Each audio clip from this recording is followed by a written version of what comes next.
Boleh juga. Mau gak? Enggak, Kenapa? Emang itu lagi ngapain? nih, gue lagi lihat program paslon favorit gue. Sumpah deh keren banget. Soalnya programnya tuh relate banget sama anak muda. Wah, yang ini. Kalau gue sih lebih suka paslon yang satu lagi ya, soalnya dia tuh lebih realistis aja gitu program-programnya. Serius yang itu? Wah, Dia mah cuma banyak ngomong doang, gak ada buktinya. Wah, semua orang kan punya perspektif masing-masing. Cuman kalau dari debat yang gue tonton kemarin nih ya, paslon jagoan gue tuh dia lebih jelas gitu jawabnya. Nggak kayak paslon yang itu. Gue mah setiap dia lewat ya, gue skip lah, malesin banget liatnya. Kalian pernah gak sih ngalamin hal kayak yang di video tadi? Kalau pernah, mungkin kalian lagi ngalamin selective exposure. Hah? Nah, simpelnya selective exposure itu adalah kebiasaan seseorang buat memilih informasi yang dilihat, didengar, dibaca, yang sesuai apa yang dia sukai atau yang menarik buat dianya. Kalau misalnya ada informasi yang gak pas, skip aja deh.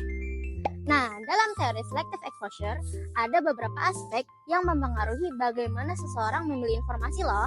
Salah satunya adalah belief atau kepercayaan.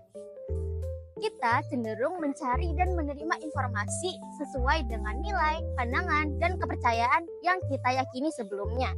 Nah, kalau dari video tadi, mereka punya paslon favorit masing-masing. Tapi mereka cuma tertarik sama informasi-informasi yang menguatkan pilihan mereka sendiri.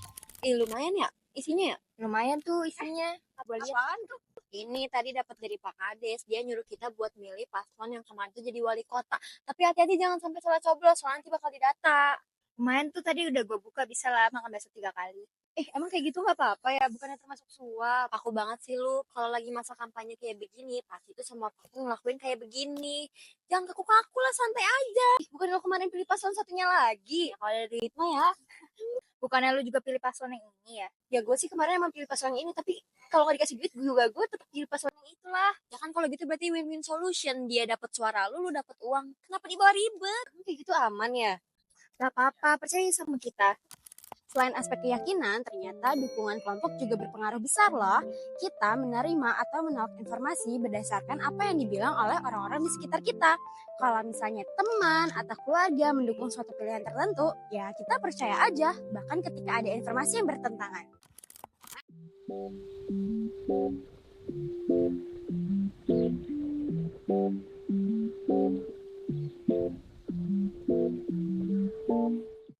Tadi gue habis baca berita, katanya capres favorit tuh kena korupsi ya.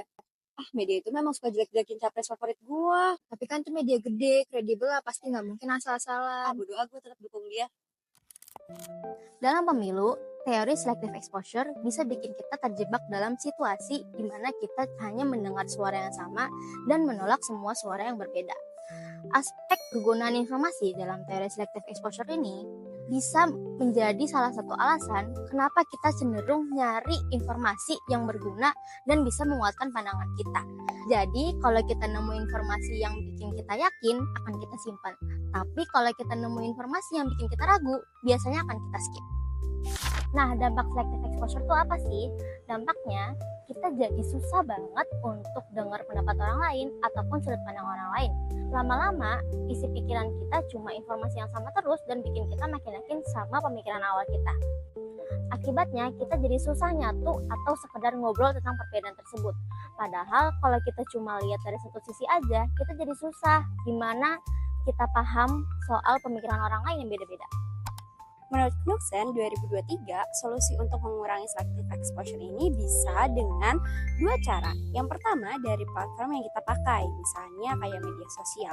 Itu bisa loh kita atur supaya nggak cuma nampilin konten yang kita setuju aja, tapi juga sudut pandang lain.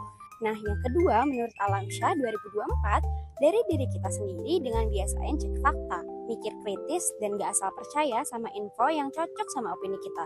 Kalau terbiasa nilai info pakai data, kita jadi gak gampang kemakan hoax dan lebih ngerti sudut pandang orang lain. Yuk mulai dengar dan pahami sisi lainnya. Berani dengar yang beda, biar gak salah pilih.